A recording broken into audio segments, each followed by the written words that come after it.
नमस्कार, मैं हूं सर। आप देख रहे हैं उज्जवल क्लासेस भिनमाल यूट्यूब चैनल। आपका स्वागत है हमारे यूट्यूब चैनल में। अब बढ़ते रहिए। टॉपिक रहेगा उपसर्ग। उसमें पढ़ते हैं उपसर्ग क्या है, क्या परिभाषा है, उसका प्रयोग कहाँ पर होता है, उसको पूरा विस्तार से हम इस वीडियो में पढ़ेंगे।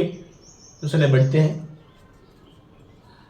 तो अपना टॉपिक क्या है, उपसर्ग। शब्द है वो दो शब्दों से मिलकर बनता है, उप प्लस सर्ग। उप का मतलब होता है समीप या निकट। उप शब्द है उसका अर्थ होता है दो शब्दों से मिलकर बनता है। उप का मतलब होता है समीप या निकट, और सर्ग क्या होता है सृष्टि करना, यानी उनको निर्माण करना, रचना करना, जैसा भी। ठीक है, इसी प्रकार इसकी परिभाषा देख लीजिए। परिभाषा क्या कहती है कि जो शब्दांश ध्यान देना, शब्दांश बोल रहा हूं मैं, शब्द का अंश, शब्द होता है उसका अंश या भाग, उसको बोलते हैं शब्दांश। कोई भी एक शब्द है उसका अंश या भाग, उसको बोलते हैं शब्दांश, आरंभ में जुड़कर उसके अर्थ में विशेषता या परिवर्तन उत्पन्न कर देता है, उसे उपसर्ग कहते हैं। यानी जो शब्दांश किसी मूल शब्द के आगे जुड़कर, आरंभ में आगे जुड़कर उसमें परिवर्तन कर लेता है या विशेषता उत्पन्न करता है, उसे कहते हैं उपसर्ग कहते हैं। उसको हम आगे पढ़ेंगे कैसे।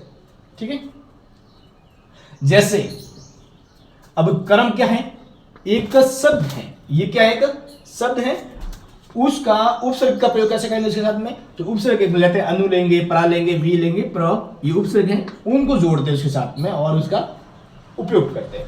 तो अनु के साथ में ये जो पहले आपने लिया था अनु प्लस क्रम, मूल शब्द है क्रम, तो क्रम शब्द के साथ में अनु जोड़ दिया, यानी आगे जुड़ेगा। उपसर्ग है तो आगे जुड़ेगा, प्रत्यय है तो पीछे जुड़ेगा। ठीक है, तो अनुक्रम में तो क्या नाम हुआ, अनु प्लस क्रम, दो अनुक्रम हो गया। इसी प्रकार परा प्लस क्रम, परा प्लस क्रम, दोनों को जोड़ के बन गया पराक्रम। इसी प्रकार वी प्लस क्रम, विक्रम, तो क्या बना विक्रम। प्र प्लस क्रम, दोनों को जोड़ा परक्रम हो गया।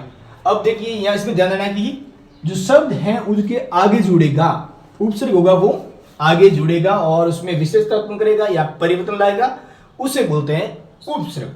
ठीक है, इसी प्रकार एक होता है प्रत्यय। प्रत्यय को भी समझ लीजिए। इसमें ज्यादा बच्चे उपसर्ग और प्रत्यय में कंफ्यूजन होते हैं। क्यों होते हैं, क्योंकि दोनों एक जैसे हैं। आगे कौन से जोड़ना है और पीछे कौन से जोड़ना है, दोनों में परिभाषा होती है कि उनके आगे जुड़ के परिवर्तन करता है और वो पीछे जुड़ के परिवर्तन करता है। तो इस कंफ्यूजन को दूर करने के लिए मैं आपको एक बहुत अच्छा रास्ता बताता हूं कि इसको दूर कैसे किया जाता है। देखिए, एक होता है उपसर्ग, एक होता है प्रत्यय।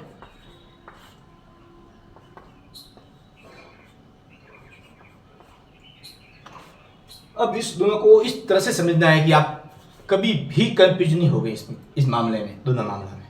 ठीक है, जैसे उपसर्ग को समझना है कि जो हिंदी वर्णमाला है उसमें पहले कौन आता है, पहले उ आता है या प्र आता है, प आता है। इसको प मान लो, प्र है ना, इसको प मान लो, पूरा मान लो। ठीक है, तो उ आएगा या प आएगा, पहले आएगा उ। जो पहले आता है वो पहले जुड़ता है, जो पहले आएगा वो सबसे पहले जुड़ेगा, और जो बाद में आता है तो बाद में जुड़ेगा। ये आप याद रखना कि जो हिंदी वर्णमाला में जो भी शब्द पढ़ रहे हैं अपन, जैसे उपसर्ग पढ़ रहे हैं या प्रत्यय पढ़ रहे हैं, उपसर्ग पढ़ रहे हैं तो उ आगे वाला शब्द देख लो, प्रत्यय पढ़ रहे हैं आगे वाला शब्द देख लो कि जो हिंदी वर्णमाला में सबसे पहले कौन आता है। दोनों को क्या करना है, कंपेयर करना है, इनमें से पहले शब्द कौन सा आता है। जो पहले आता है वो पहले जुड़ता है, शब्द के पहले जुड़ेगा, और जो बाद में आता है वो शब्द के अंत में जुड़ेगा या बाद में जुड़ेगा। ठीक है, तो अब कंफ्यूजन स्थिति दूर हो जाएगी, क्लियरली हो जाएगी। अब उपसर्ग हैं वो हिंदी के अनुसार, संस्कृत के अनुसार और विदेशी शब्द हैं उनके अनुसार, विदेशी भाषा में सब में अलग अलग हैं। तो अपने पढ़ते पहले एक पॉइंट। संस्कृत के मुख्य 22 उपसर्ग हैं जो एकाध को छोड़कर शेष सभी का प्रयोग हिंदी में किया जाता है। संस्कृत भाषा में जो मुख्य रूप से उपसर्ग हैं वो 22 हैं, जो हूबहू वैसे के वैसे हिंदी में प्रयोग किया जाता है। कुछ को छोड़कर, कुछ ऐसे शब्द होंगे उनको छोड़ के संस्कृत के जितने भी उपसर्ग हैं वो हिंदी में ही प्रयोग किया जाता है। तो आपको संस्कृत के जो 22 हैं, जो 22 उपसर्ग हैं उनको पढ़ना पड़ेगा, उसको मैं यहाँ लिखूंगा। इसके बाद में पढ़ेंगे अपन हिंदी के हिंदी के कुछ उपसर्ग हैं जो संस्कृत भाषा, जो संस्कृत में उपसर्ग है उसके अलावा हिंदी के भी कुछ हैं और वो भी अपन पढ़ेंगे। इसके अलावा विदेशी भाषा के उपसर्ग हैं वो भी पढ़ेंगे। इसके अलावा कुछ और भी इंपॉर्टेंट उपसर्ग होंगे वो भी पढ़ेंगे, लेकिन वीडियो लंबा हो जाएगा, इसके लिए क्या करेंगे अपन उनको संक्षिप्त में पढ़ेंगे। संस्कृत के उपसर्ग 22 है, लेकिन अपन 22 पूरे लिखेंगे नहीं, कुछ इंपॉर्टेंट लिखे हैं मैंने, बाकी वाले आप पढ़ लेना। अति का अर्थ होता है अधिक, ये तो उपसर्ग है, ये अर्थ है और ये शब्द रूप है। उपसर्ग है अति, अति का अर्थ होता है अधिक। अब शब्द रूप कैसे बनता है? अत्यधिक, अति अधिक, अति अधिक, अत्यधिक, अतिरिक्त, अतिरिक्त, इसके अतिरिक्त। इसी प्रकार अधिक, अधिक का अर्थ होता है ऊपर या श्रेष्ठ। अधिकृत, फिर हो गया अधिनायक। इसी प्रकार अनु शब्द है, उनका अर्थ होता है पीछे या समान। फिर अनुज बन गया, अनुशासन बन गया, अनुशय। इसी प्रकार अभी है, अभी से और समान, नहीं सॉरी, और सामने, दो अर्थ होता है अभी से।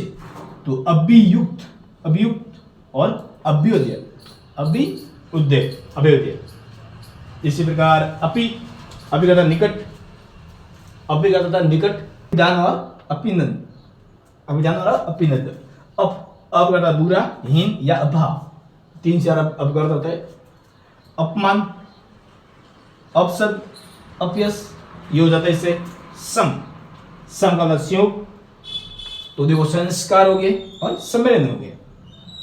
इसी प्रकार सु, सु का होता है अच्छा, तो सुपुत्र हो गया, स्वागत हो गया, सुक्रम हो गया। ये जो उपसर्ग हैं उनसे इस तरह से जो शब्द है वो बन सकते हैं।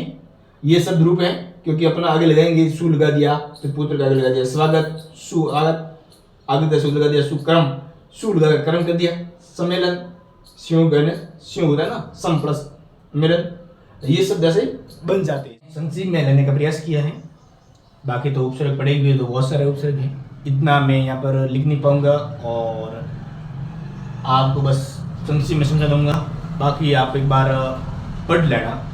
अभाव या निषेध, असेत या अज्ञान, ज्ञान का अभाव है इसलिए अज्ञान। उनका होता है एक कम, जैसे 19, 29, 30 में एक कम 29, ती का 3 होता है, जैसे तीरा हो गया, तीन राह रास्ता वाला, तिरंगा, 3 रंगा वाला। इस प्रकार विदेशी शब्द है बे, बे होता है बिना, बे हिसाब, हिसाब के बिना, बेमिसाल, मिसाल बेमिसाल, बेमिसाल।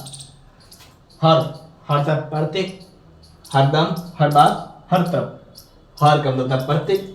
ये थे आपके आज के इस टॉपिक में उपसर्ग